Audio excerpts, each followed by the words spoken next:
أعوذ بالله السميع العلي العظيم من الشيطان اللعين الرجيم بسم الله الرحمن الرحيم الحمد لله الذي هدانا لهذا وما كنا لنهتدي لولا أن هدانا الله لقد جاءت رسل ربنا بالحق والصلاة والسلام على صاحب الدين والإسلام والحل والحرام والركن والمقام والصلاة والصيام والسجود والقيام والشريعة والأحكام والحجة والبرهان والمحبة والعرفان والحق والبيان والكتاب والقرآن سيدنا ونبينا وشفيعنا ومولانا ومولى الثقلين جد الحسن والحسين أبي القاسم محمد وعلى أهل بيته الطيبين الطاهرين المعصومين المظلومين المنتخبين المنتجبين الذين أذهب الله عنهم الرجس وطهرهم تطهيرا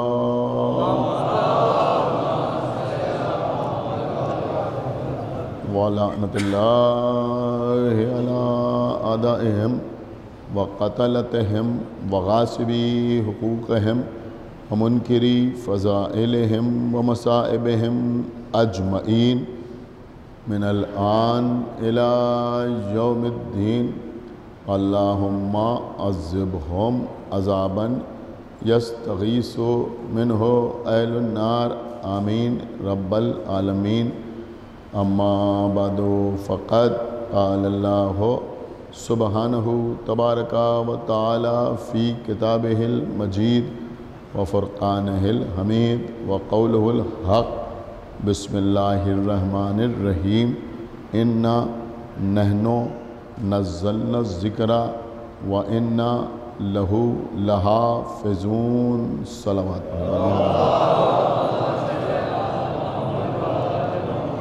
حضرات، اس سے پہلے کہ میں کچھ عرض کروں، میں اکثر مجالس میں نوجوانوں سے یہ گزارش کرتا رہتا ہوں کہ تھوڑا سا وقت مذہبی مطالعے کے لیے ضرور نکالیں۔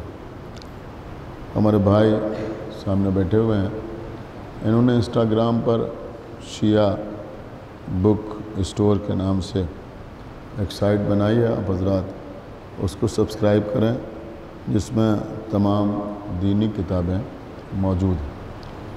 مسلسل آپ حضرات سے تحفظ ذکر کے عنوان پر گفتگو کا سلسلہ جاری و ساری ہے۔ سورہ حجر کی جس آیت کی تلاوت کا شرف روزانہ حاصل کر رہا ہوں، اس میں ارشاد رب العزت ہو رہا ہے کہ ہم ہی ہیں اس ذکر کے نازل کرنے والے اور ہم ہی ہیں اس کی حفاظت کرنے والے، اس کا تحفظ کرنے والے۔ عزیزوں، کل کی مجلس میں نے آپ کی خدمت میں یہ عرض کیا تھا کہ مولانا فرمان علی صاحب قبلہ، جنہوں نے قرآن مجید کا مقبول ترین ترجمہ کیا ہے اور وہ ترجمہ تمام مومنین کے گھروں میں موجود ہے، اس میں انہوں نے سورہ حجر میں جہاں پر یہ آیت موجود ہے، اس کے حاشیے پر یہ تحریر کیا ہے کہ اس آیت میں ذکر سے مراد قرآن مجید ہے، لیکن بعض علماء نے تحریر کیا ہے کہ ذکر سے مراد ذات رسول ہے۔ اگر دامن وقت پر گنجائش ہوتی، حالات بہتر ہوتے، تو میں آپ کی خدمت میں عرض کرتا کہ میں یہ سمجھتا ہوں کہ ان دونوں ترجموں میں کسی قسم کا فرق نہیں ہے، اس لیے کہ حقیقت قرآن ذات محمدیہ کا نام ہے۔ ایک صلوات علی محمد۔ تو بہرحال اگر مراد پیغمبر کو لیا جائے تو اس آیت کا ترجمہ اس انداز سے ہوگا کہ ہم ہی ہیں اس محمد کے نازل کرنے والے، اور ہم ہی ہیں ان کی حفاظت کرنے والے۔ کل کی مجلس کو میں نے آپ کی خدمت میں یہ عرض کیا تھا کہ دنیا کے تمام مسلمان عید میلاد النبی مناتے ہیں۔ میلاد پڑھنے والے ہوتے ہیں جو میلاد خواں بھی کہلاتے ہیں۔ میلاد کے سلسلے کی کتابیں بھی بازار میں ملتی ہیں۔ میلاد کا مطلب ہوتا ہے ان حالات کو بیان کرنا، ان واقعات کو بیان کرنا جو پیغمبر کے دنیا میں آتے وقت رونما ہوئے تھے۔ کل میں نے یہ عرض کیا تھا کہ سب سے پہلا میلاد جو پڑھا وہ جناب فاطمہ بنت اسد نے پڑھا۔ کس طرح سے کہ جناب فاطمہ بنت اسد نے جناب ابو طالب کے پاس آ کے یہ بیان کیا کہ میں نے وقت آمد پیغمبر کیا حالات مشاہدہ کیے، اور جب انہوں نے وہ ساری کیفیتیں، وہ سارے معجزات، وہ سارے فضائل بیان کیے تو جناب ابو طالب نے داد کے ساتھ ساتھ دعا بھی دی کہ آج سے 30 سال کے بعد اللہ آپ کو بھی ایک ایسا ہی بیٹا عطا کرے گا۔ عزیزوں، مورخین نے لکھا، خاص طور سے سیرت نگاروں نے تحریر کیا، اور ہمارے علماء نے شدت کے ساتھ تحریر کیا، جس میں شیخ صدوق علیہ رحمہ بھی شامل ہیں۔ انہوں نے تحریر کیا کہ جب پیغمبر دنیا میں تشریف لائے تو آسمان سے ملائکہ کا نزول ہوا، فرشتے کثرت سے زمین پر نازل ہوئے۔ انتہا یہ ہے کہ مسجد الحرام فرشتوں سے چھلکنے لگی، فرشتے ایک دوسرے کو مبارکباد دے رہے تھے، پیغمبر پر صلوات پڑھ رہے تھے، اظہار مسرت کر رہے تھے، ہر جگہ فرشتے موجود تھے، اور پیغمبر کے گھر والوں کی خدمت میں تہنیت پیش کر رہے تھے، مبارکباد پیش کر رہے تھے۔ انہوں نے لکھا کہ فرشتے تو خوش تھے، لیکن ابلیس یہ منظر دیکھ کے بہت پریشان ہوا کہ زمین فرشتوں سے بھر گئی۔ ظاہر سی بات ہے کہ فرشتوں کو دیکھ کر ابلیس نہ پریشان ہوگا تو کون پریشان ہوگا؟ کہ شیطان پہلے مسجد الحرام کے قریب آیا، لیکن جبرائیل نے اسے مسجد الحرام میں داخل نہ ہونے دیا۔ پھر وہ غار حرا کی طرف گیا کہ غار حرا میں داخل ہو جائے، جبرائیل نے وہاں پہنچ کے اس کو بھگایا۔ پھر مسجد الحرام کی طرف آیا تو اس نے جبرائیل سے پوچھا کہ کیا بات ہے، یہ آج ایسے واقعات کیوں رونما ہو رہے ہیں؟ یہ کنگورے قیصر کے کیوں گر گئے؟ یہ آتش کدہ فارس کیوں گل ہو گیا؟ یہ حالات کیوں پیدا ہوئے؟ تو جبرائیل نے بتایا کہ آج اللہ نے اپنے آخری نبی کو دنیا میں بھیجا ہے، اور ان کے آنے کی وجہ سے یہ معجزات، یہ حالات رونما ہو رہے ہیں۔ بہت توجہ کے ساتھ سنیے گا۔ تو ابلیس نے جبرائیل سے پوچھا کہ آج جو شخصیت دنیا میں آئی ہے کیا اس میں میرا بھی کچھ حصہ ہوگا؟ تو جبرائیل نے کہا کہ اس میں تیرا کوئی حصہ نہیں ہے، اس نبی میں، اس کی نبوت میں، اس کی رسالت میں تیرا کوئی حصہ نہیں ہے، تیرا کوئی شیئر نہیں ہے۔ تو ابلیس نے کہا کہ اچھا، تو ان کی امت میں میرا حصہ ہوگا یا نہیں ہوگا؟ تو جبرائیل نے کہا کہ ہاں، ان کی امت میں تیرا حصہ ہوگا۔ تو جبرائیل یہ کہتا ہوا بھاگا کہ پھر میں اس بات پر راضی ہوا۔ ایک صلوات پڑھے ہمارے محمد و آل محمد۔ دیکھیے، آپ نے شاید کچھ غور نہ فرمایا، میں آپ کی خدمت میں کیا عرض کر گیا۔ اس کا مطلب یہ ہوا کہ پیغمبر کی آمد کے روز یہ بات طے ہو گئی کہ رسالت میں، نبوت میں، سمجھ رہے ہیں آپ، ابلیس کا کوئی حصہ نہیں ہے، لیکن محمد کی امت میں ابلیس کا حصہ موجود ہے، اور الحمدللہ ابلیس کا حصہ مختلف شکلوں میں آپ ملاحظہ فرماتے رہتے ہیں۔ ایک جملہ کہہ کے میں بات کو آگے بڑھا دوں، آپ نہ محسوس کریں گے تو کون محسوس کرے گا کہ رسالت و نبوت میں ابلیس کا حصہ نہیں ہے۔ اب اگر پیغمبر کے بعد کوئی ممبر پر بیٹھ کر، دیکھتا ہوں کیسے آپ سنتے ہیں، اب اگر پیغمبر کے بعد کوئی ممبر پر بیٹھ کر علل اعلان یہ کہے کہ کبھی کبھی مجھ پر ابلیس مسلط ہو جاتا ہے، کیا سن رہے ہیں آپ؟ تو ماننا پڑے گا کہ یہ رسالت کا حصہ نہیں ہے، امت کا حصہ ہے۔ ایک صلوات پڑھیں بر محمد و آل محمد پر۔ آپ نے غور فرمایا کہ یہ ماننا پڑے گا کہ اب ان کا رسالت سے یا نبوت سے یا محمد سے کوئی تعلق نہیں ہے، ان سے کوئی تعلق نہیں ہے۔ تو پیغمبر کون ہے؟ کہ پیغمبر ہیں ذکر۔ تو اب غور کرنے والی بات یہ ہے کہ کیا اس ذکر کے بعد بھی کسی کو ذکر کہا جا سکتا ہے؟ سنیے عزیزوں، کتاب کا نام ہے اصول کافی۔ بہت توجہ آپ حضرات کی، کتاب کا نام ہے اصول کافی۔ یہ اصول کافی کوئی معمولی کتاب نہیں ہے، یہ اصول کافی وہ کتاب ہے کہ جو ہمارے مراجع کرام ہیں جن کی آپ تقلید کرتے ہیں، وہ تمام کے تمام مراجع جو استنباط کرتے ہیں، تو اس پہ سب سے پہلی کتاب جس سے حدیثوں کو اخذ کیا جاتا ہے اس کا نام ہے اصول کافی۔ اصول کافی میں تحریر ہے کہ ہمارے اور آپ کے 8ویں امام، امام علی ابن موسیٰ رضا علیہ السلام، سن رہے ہیں آپ؟ ہمارے اور آپ کے 8ویں امام، بہت دور تک یہ مجلس سنی جا رہی ہے۔ بہرحال جو حالات ہیں وہ آپ کے سامنے ہیں۔ جو لوگ آن لائن مجلس سن رہے ہیں، جہاں جہاں بھی مجلس سن رہے ہیں، بہت توجہ کے ساتھ سنیں۔ میں کوئی معمولی بات نہیں عرض کرنے جا رہا ہوں کہ ہمارے 8ویں امام سے کسی نے پوچھا کہ سرکار یہ فرمائیں کہ یہ جو سورہ عنکبوت کی آیت ہے، کہ سورہ کی سورہ عنکبوت، عنکبوت کہتے ہیں مکڑی کو، مکڑی والا سورہ قرآن مجید میں سورہ عنکبوت موجود ہے۔ چونکہ اس سورہ میں اللہ نے مکڑی اور اس کے جالے کا تذکرہ کیا ہے، لہذا اس سورہ کو سورہ عنکبوت کہا جاتا ہے۔ تو پوچھنے والے نے پوچھا کہ سورہ عنکبوت کی جو یہ آیت ہے کہ ان الصلاۃ تنہا عن الفحشاء والمنکر ولذکر اللہ اکبر، تو پوچھنے والے نے پوچھا کہ آقا اس آیت میں، میں ترجمہ آپ کی خدمت میں عرض کر دوں تاکہ بچوں کی سمجھ میں بھی آ جائے کہ ارشاد رب العزت ہو رہا ہے کہ بے شک نماز انسان کو فحش سے یعنی بے غیرتی سے، بے حیائی سے اور منکر سے یعنی گناہوں سے بچانے والی ہے۔ اس کے بعد کہا جا رہا ہے وَلَا ذِكْرُ اللَّهِ اکبر، اور اللہ کا ذکر اس نماز سے افضل نہیں ہے بلکہ اللہ کا ذکر اکبر ہے۔ میرے خیال میں آپ حضرات نے باقاعدہ ملاحظہ نہ فرمایا کہ اللہ کا ذکر جو ہے وہ اکبر ہے، افضل نہیں ہے بلکہ اللہ کا ذکر اکبر ہے۔ تو اللہ کا ذکر ہے اکبر۔ تو پوچھنے والے نے پوچھا آپ کے 8ویں امام سے کہ قبلہ آپ فرمائیں کہ اس آیت میں صلاۃ ہماری سمجھ میں آ گئی کہ صلاۃ کیا ہے، ہماری سمجھ میں فحش آ گیا، ہماری سمجھ میں منکر آ گیا، لیکن یہ ذکر اللہ اکبر کون ہے؟ یہ ذکر اللہ اکبر کون ہے؟ اب آپ میری طرف متوجہ رہیں تو آپ کے 8ویں امام نے، دیکھیں اتنی دیر سے آپ کو سمجھا رہا ہوں کہ انا کا مطلب ہوتا ہے میں، آپ سمجھ رہے ہیں؟ پہلی محرم سے مجلسیں جاری ہیں، یہی تو بتا رہا ہوں نا۔ انا کا مطلب ہوتا ہے میں، نحنو کا مطلب ہوتا ہے ہم۔ آپ کے 8ویں امام نے اپنے سینے کی طرف اشارہ کیا اور اس کے بعد فرمایا کہ نحنو ذکر اللہ۔ کیا سنا آپ نے؟ نحنو ذکر اللہ و نحنو اکبر، ہم ہی ذکر اللہ ہیں اور ہم ہی اکبر ہیں۔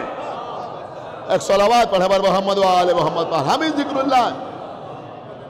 ایک صلوات اور پڑھ دے بر محمد و آل محمد پر، ہم ہی ذکر اللہ ہیں اور ہم ہی اکبر ہیں، یعنی ذکر اللہ بھی ہم ہیں اور اکبر بھی ہم ہیں، ذکر اللہ بھی ہم ہیں اور اکبر بھی ہم ہیں۔ اب سمجھ میں آیا کہ یہ آل محمد ہیں، کہ یہی ذکر اللہ ہیں۔ سن رہے ہیں آپ؟ یہی ذکر اللہ ہیں اور یہی اکبر ہیں، یعنی جیسے پیغمبر ذکر ہیں ایسے ہی مولا علی ذکر ہیں، ایسے ہی امام حسن ذکر ہیں، ایسے ہی امام حسین ذکر ہیں، ایسے ہی امام زین العابدین ذکر ہیں۔ کیا سن رہے ہیں آپ؟ میں کیا عرض کر رہا ہوں؟ اس کا مطلب یہ ہوا کہ خالی رسول کے لیے نہیں، کسی بھی امام کی آمد پر یہ آیت پڑھی جا سکتی ہے کہ اِنَّا نَحْنُ نَزَّلْنَا الذِّکْرَ۔ ایک صلوات پڑھے بر محمد و آل محمد، کسی بھی امام، اس لیے کہ یہ سب کے سب کون ہیں؟ کہ یہ سب کے سب ذکر اللہ ہیں، کہ نحنو ذکر اللہ و نحنو اکبر۔ اب سمجھ میں آیا کہ یہی ذکر اللہ ہے اور یہی اکبر بھی ہے، تو ذکر اللہ بھی یہی ہے، اکبر بھی یہی ہے۔ اب مولا علی بھی اکبر ہیں، امام حسن بھی اکبر ہیں، امام حسین بھی اکبر ہیں، امام زین العابدین بھی اکبر ہیں۔ ارے آپ کہاں پہنچ گئے؟ میں کیا آپ کی خدمت پہ عرض کر رہا ہوں، یہ سب کے سب اکبر ہیں۔ میں کہوں گا کیا انتقام لیا ہے اللہ نے کہ اگر تم اذان و اقامت میں علی کا نام نہ لوگے تب بھی ہم تم سے کہلوا لیں گے اللہ اکبر۔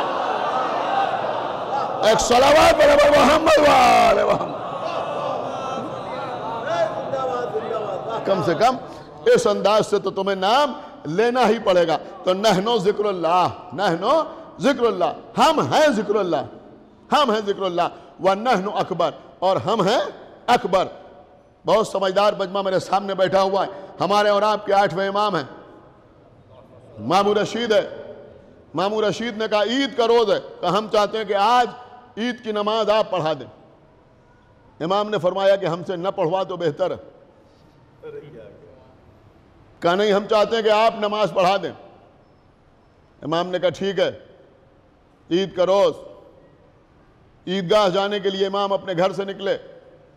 تاریخ میں سارے حالات موجود ہیں. امامے کا ایک سرا کھولے ہوئے، اس کو تحت الحنک کیے ہوئے. تحت الحنک کا مطلب ہوتا ہے امامے کا ایک سرا کھول دیا جائے اور اس کو اس طرح سے کندھے کے اوپر ڈال دیا جائے. اس کو کہتے ہیں تحت الحنک کرنا. امام اس طرح سے نکلے، پا برہنا، گھر سے باہر نکلے. جیسے ہی گھر سے باہر نکلے آسمان کی طرف دیکھا اور فرمایا اللہ اکبر. دیکھیں پورا واقعہ نہیں عرض کرنا ہے، چند قدم اور چلے، پھر کہا اللہ اکبر. عیدگاہ کے قریب پہنچے، پھر کہا اللہ اکبر. لوگوں نے محسوس کیا کہ جیسے ہی انہوں نے اللہ اکبر کہا، زمین کے ذرے ذرے سے اللہ اکبر کی آواز آئی. کائنات پہ نہ معلوم کتنے لوگ کتنی مرتبہ اللہ اکبر کہتے ہیں، لیکن جب امام ہشتم نے اللہ اکبر کہا تو لوگوں نے محسوس کیا کہ زمین کے ذرے ذرے سے اللہ اکبر کی آواز آئی. کلیجہ نکال کے آپ کی خدمت میں رکھ رہا ہوں. ارے بھیا یہ اللہ اکبر کی آواز اس لیے آئی کہ ساری کائنات کا اللہ اکبر کہنا اور ہے، اور جو خود ذکر اللہ الاکبر ہو اس کا اکبر. ایک صلوات برابر محمد والے محمد. مامو رشید کے سپاہیوں نے جا کے مامو رشید کو خبر دی کہ یہ تو بالکل ویسے جا رہے ہیں کہ جیسے اللہ کے رسول نماز پڑھانے کے لیے جاتے تھے. اگر آج انہوں نے نماز پڑھا دی تو تیرا تخت و تاج محفوظ نہ رہے گا. تو اس نے کسی کو بھیجا اور وہ آیا. آنے کے بعد اس نے کہا کہ آپ زحمت نہ فرمائیں، آپ زحمت نہ فرمائیں. جو ہر سال نماز پڑھاتا تھا وہی نماز پڑھا دے گا. میں کیا عرض کر رہا ہوں عزیزوں، بہت توجہ آپ حضرات کی چاہتا ہوں. امام وہیں سے اپنے گھر واپس آ گئے. کچھ غور بھی کیا آپ نے یا نہیں غور کیا؟ امام وہیں سے اپنے گھر واپس آ گئے. عید کا دن ہے، یہ بات اپنے ذہن میں رکھیں. امام وہیں سے اپنے گھر واپس آ گئے. میں ایک بات کہوں آپ کی خدمت میں، یہ نہیں کہا گیا کہ آپ نماز نہ پڑھیے، یہ کہا گیا کہ نماز نہ پڑھائیے. نماز وہی پڑھائے گا جو ہر سال پڑھاتا تھا. لیکن امام اپنے گھر واپس آ گئے. امام نے یہ نہیں کہا کہ ٹھیک ہے میں نماز نہیں پڑھاؤں گا لیکن کم سے کم اسی کے پیچھے پڑھ لوں. آپ نے غور کیا یا نہیں غور کیا بھائی؟ ایک صلوات برابر محمد وآل محمد. سمجھ رہے ہیں آپ یا نہیں سمجھ رہے ہیں؟ اس کا مطلب یہ ہوا کہ ہمارے 8ویں امام نے یہ بھی بتایا کہ نماز پڑھانے کا مستحق بھی وہی ہے جو ولایت امیر المومنین کا قائل ہو، ہر آدمی نہیں.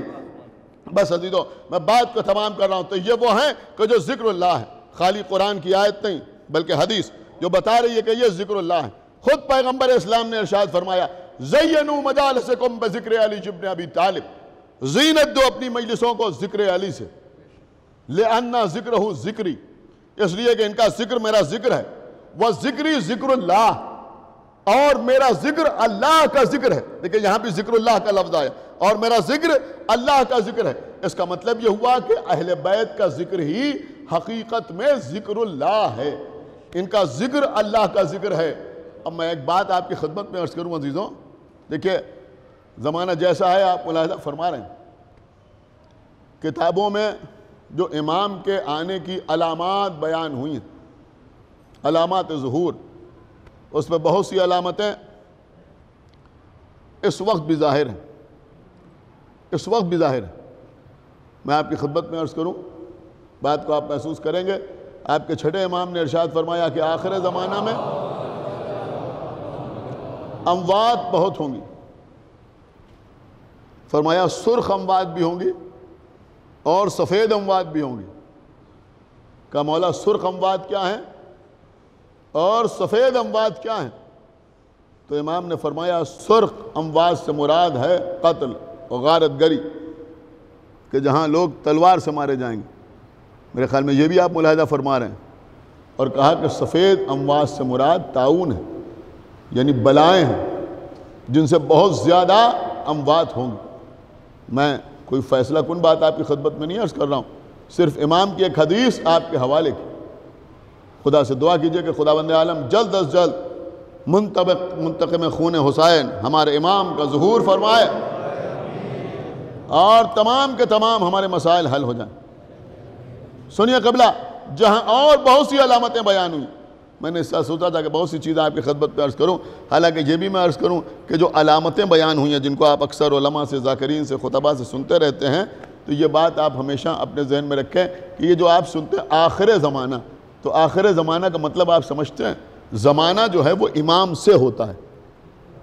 اللہ جانے آپ نے غور کیا یا نہیں غور کیا، میں کیا عرض کروں، زمانہ جو ہے وہ امام سے ہوتا ہے، تو آخر زمانہ کا مطلب ہے آخری امام کا زمانہ۔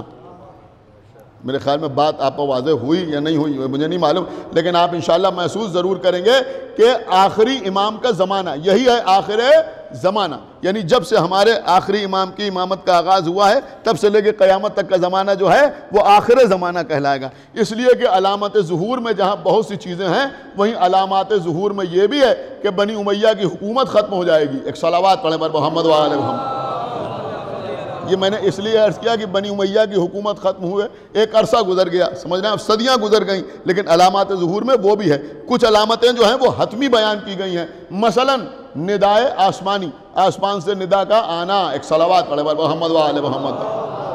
تو بہرحال بہت سی چیزیں ہیں، لیکن اس وقت صرف ایک بات آپ کی خدمت میں عرض کر رہا ہوں کہ مولا متقیان غالب کل غالب حضرت علی بن ابی طالب علیہ السلام سے کسی نے پوچھا کہ قبلہ یہ بتائیے کہ آپ کے قائم کا ظہور کب ہوگا؟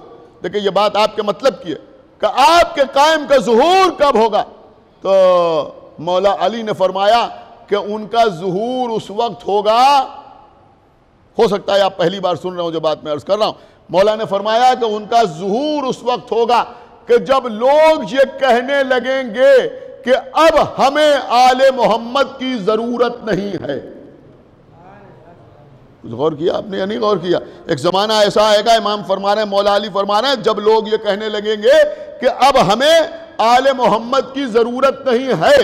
میں اس تھوڑے سے جو لوگ جو یہاں بیٹھے ہوئے ہیں ان سے بھی پوچھ رہا ہوں، اور جو دور دور لوگ مجلس سن رہے ہیں ان سے بھی سوال کر رہا ہوں، آپ مجھے بتائیے کون کہنے لگے گا؟ کون کہنے لگے گا کہ اب ہمیں آل محمد کی ضرورت نہیں ہے تو ظہور ہوگا؟ یہ غیروں کی بات نہیں ہو رہی، یہ سقیفہ پرستوں کی بات نہیں ہو رہی، میں سوچ سمجھ کے جملہ آپ کی خدمت میں عرض کر رہا ہوں، اللہ جانے آپ پہنچ رہے ہیں یا نہیں پہنچ رہے ہیں، یہ ان کی بات نہیں ہو رہی۔ وہ تو وہ ہیں جنہوں نے رسول کے سامنے ہی کہہ دیا تھا کہ حسبنا کتاب اللہ، ہمیں کتاب خدا کافی ہے۔ آپ سمجھ نہیں رہے ہیں، وہ تو الگ ہو گئے، وہ تو پہلے ہی کہہ چکے کہ ہمیں آل محمد کی ضرورت نہیں ہے، ہمیں اہل بیت کی ضرورت نہیں ہے، بلکہ ہمارے لیے کتاب خدا کافی ہے۔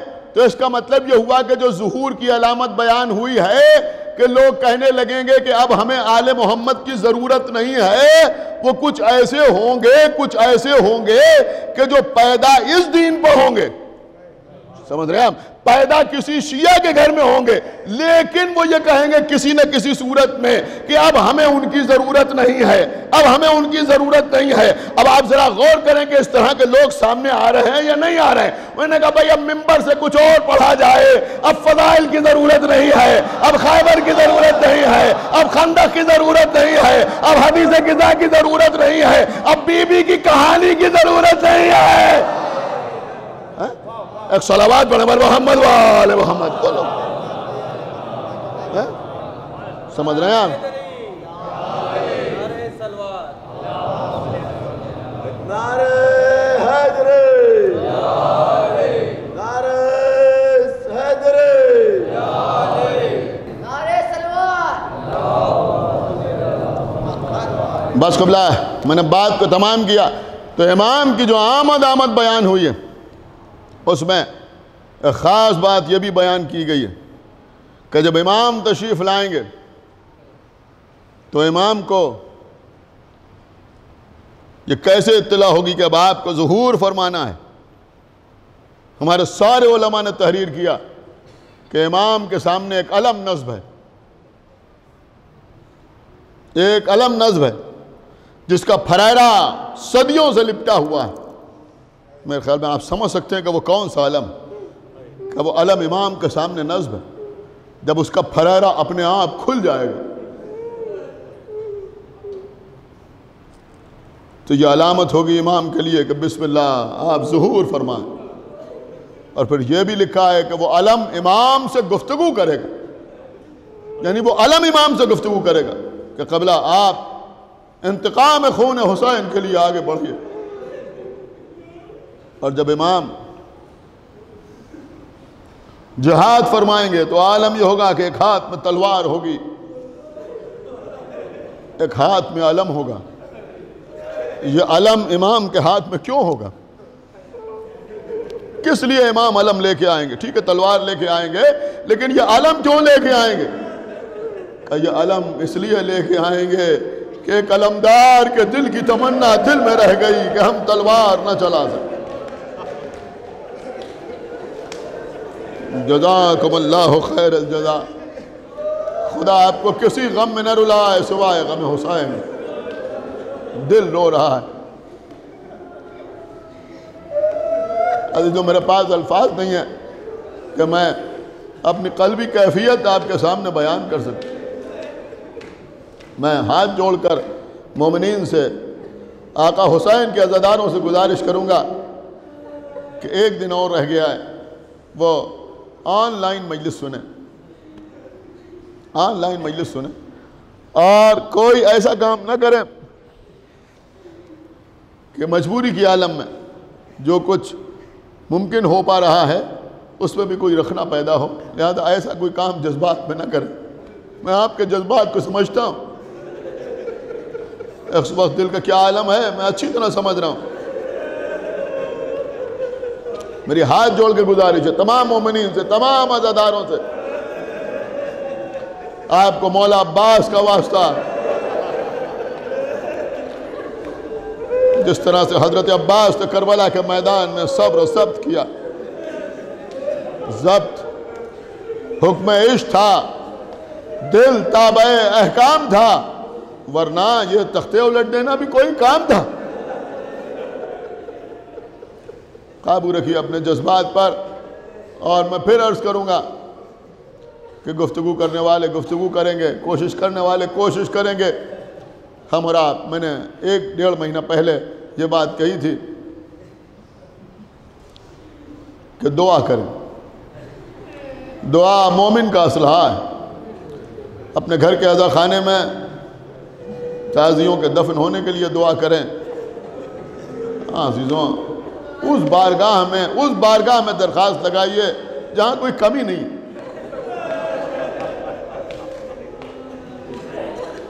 یہ سمجھ لیجئے کہ ہمارے مانگنے میں کمی ہوتی ہے، ادھر سے عطا میں کمی نہیں ہوتی۔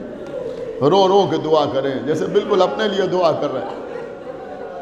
یہ وقت ایسا نہیں ہے کہ ہم کسی آپسی انتشار میں مبتلا ہوں۔ ایک دوسرے پر بھروسہ رکھیے، دعا کیجئے بارگاہ اہل بیت میں۔ اور پھر آج 8ویں محرم ہے،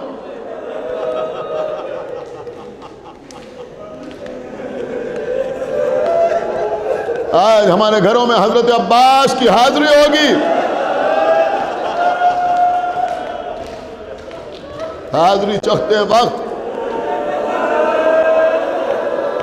صرف یہ دعا کیجئے گا، مولا عباس ہمیں کچھ نہیں چاہیے، صرف حسین کی عزاداری چاہیے۔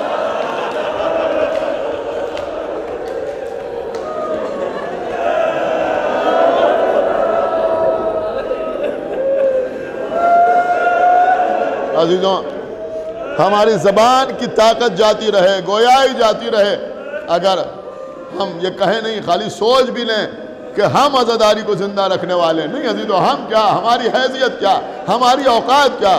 1400 سال سے اس عزاداری نے ہم کو زندہ رکھا۔ یہ امام حسین کی عزاداری ہے جس نے ہمیں زندہ رکھا، جس کی وجہ سے آج تک یہ قوم عزت کے ساتھ جی رہی۔ بس عزیزوں مجلس تمام ہو رہی ہے۔ عباس نام کافی ہے رونے کے لیے. اور پھر آج تو 8ویں محرم ہے. آج ہر گھر میں حضرت عباس کا علم سج جائے گا.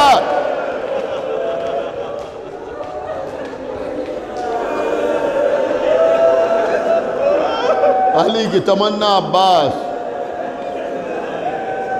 زینب کا آسرا عباس، سکینہ کی آس عباس،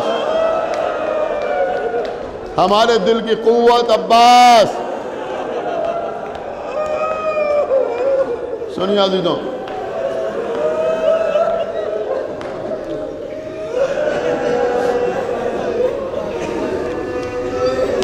جنگ صفین 11 برس کا سن میرے آقا کا، تلوار چلائی، چہرے پر نقاب پڑی ہوئی ہے، لشکر سے آواز آ رہی، یا علی ابھی تو آپ کہتے تھے میں جا رہا ہوں کسی اور کو بھیجتا ہوں، آپ خود چہرے پر نقاب ڈال کے چلے آئے. مولا کائنات کے خیمے کا پردہ اٹھا، علی خیمے سے باہر نکلے. لوگوں نے دیکھا یہ کیا بات، یہ بھی علی وہ بھی علی. قریب آئے، چہرے سے نقاب الٹی، ہادہ قمر بنی ہاشم، یہ ہے بنی ہاشم کا چاند. پشت پہ ہاتھ رکھا، عباس کو لے کر خیمے میں پہنچے. اپنے ہاتھوں سے سر سے خود کو اتار کے الگ رکھا، زرہ کو علیحدہ کیا، کمر سے تلوار کو علی نے کھولا.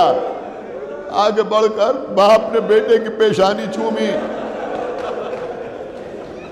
اور اس کے بعد کہا میرے لال کوئی خواہش، کوئی تمنا آپ بتائیے، مجھے بیان کرنے کی ضرورت نہیں ہے کہ جو میدان میں تلوار چلا کے آ رہا ہو اس سے پوچھا جائے کوئی تمنا تو کیا مانگے. کہا بابا تھوڑا سا پانی مل جاتا.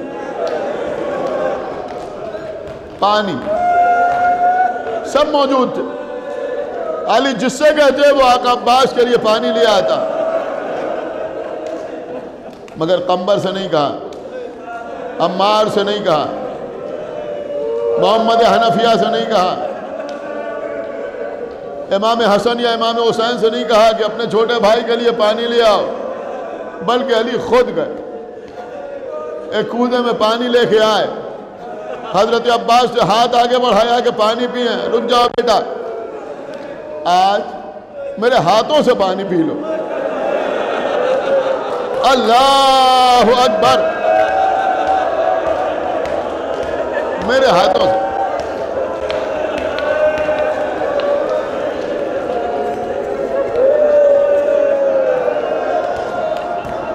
گیارہ سال کے بچے کو کوئی اپنے ہاتھ سے پانی نہیں پلاتا، لیکن یہ محبت امیر المومنین کی بیٹا اس وقت میرے ہاتھوں سے پانی پی لو.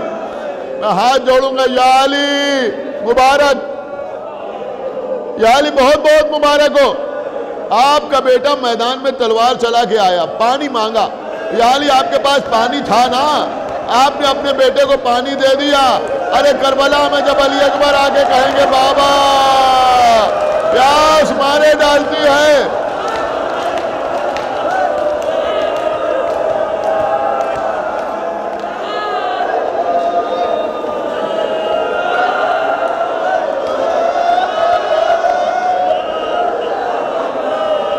جو لوگ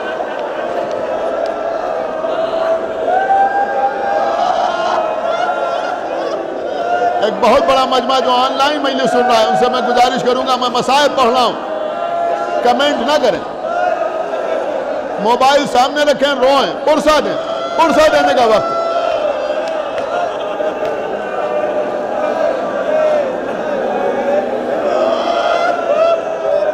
حضرت عباس نے پانی پی لیا.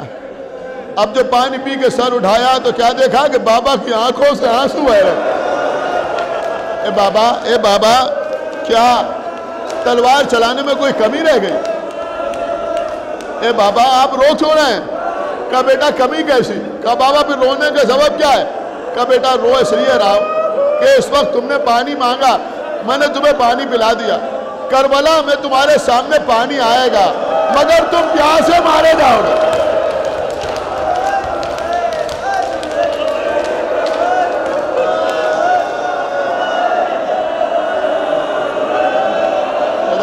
کسی غم میں نہ رلائے سوائے غم امام حسین علیہ السلام کے۔ بس کل ایک مجلس اور رو لیجیے عزیزوں۔ کربلا کا میدان، آقا عباس دریا پہ قبضہ، چلو میں پانی لیا،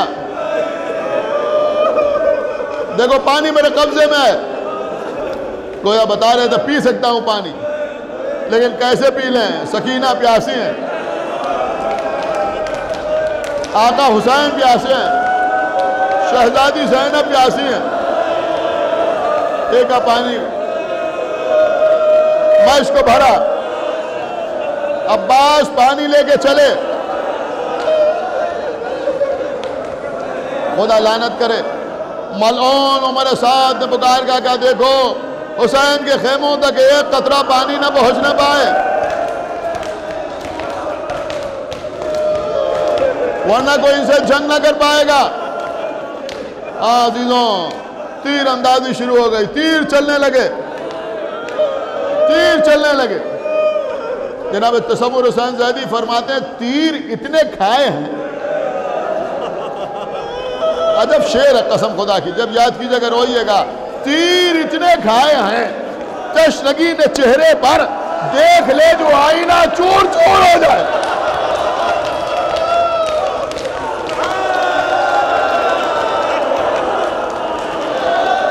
بس مجلس تمام ہو رہی ہے، خدا لعنت کرے حکیم بن طفیل ملعون پر،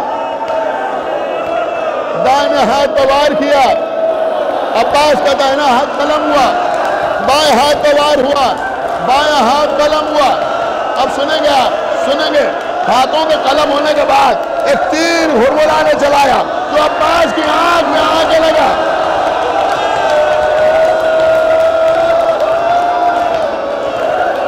ایک دوسرا تیر مشک سکینہ کو لگا، گھوڑے کو موڑ دیا، اس لیے کہ مشک کا پانی بہ گیا۔ ہاں عزیزوں اب چاروں طرف سے دشمن ٹوٹ پڑے، کسی نے سر پر گول سے وار کیا، عباس گھوڑے سے زمین میں آئے، آوازی آقا،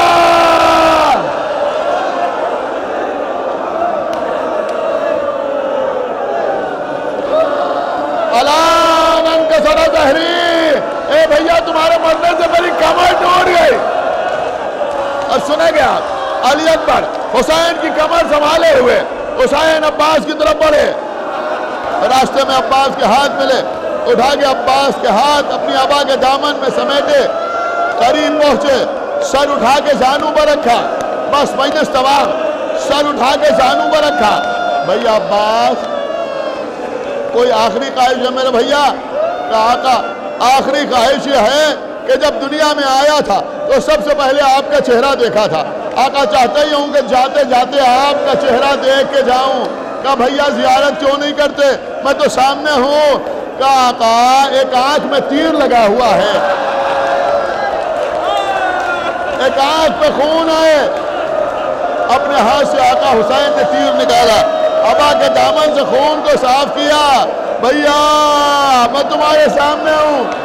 دیکھا امام حسین علیہ السلام کو، کہا آقا کوئی آخری حکم آپ کا ہو تو بتائیے۔ اے بھیا تم جب سے دنیا میں آئے کبھی مجھے بھائی کہہ کے نہ پکارا، ایک بار مجھے بھائی کہہ کے پکارو۔ آواز دی بھیا حسین خدا حافظ۔ میں کہوں گا اے آقا عباس، آپ کی مصیبتوں کی کوئی انتہا تو نہیں ہے، لیکن آنکھ میں تیر لگا، دوسری آنکھ میں زخم تھا، کم سے کم چاہنے والا بھائی آ گیا، اپنے ہاتھوں سے تیر نکال دیا، خون کو صاف کر دیا، لیکن جب آپ کا یہی بھیا زخموں سے چور چور ہو کے زمین پہ آئے گا، بدن تیروں سے چھلنی ہوگا، تو کوئی تیر نکالنے والا نہ ہوگا۔ ایک بیٹے بہن کے کانوں میں آواز آ رہی ہوگی، 1900 ہے زخم تنے چاک چاک پر، ارے زینب نکل، حسین تڑپتا ہے۔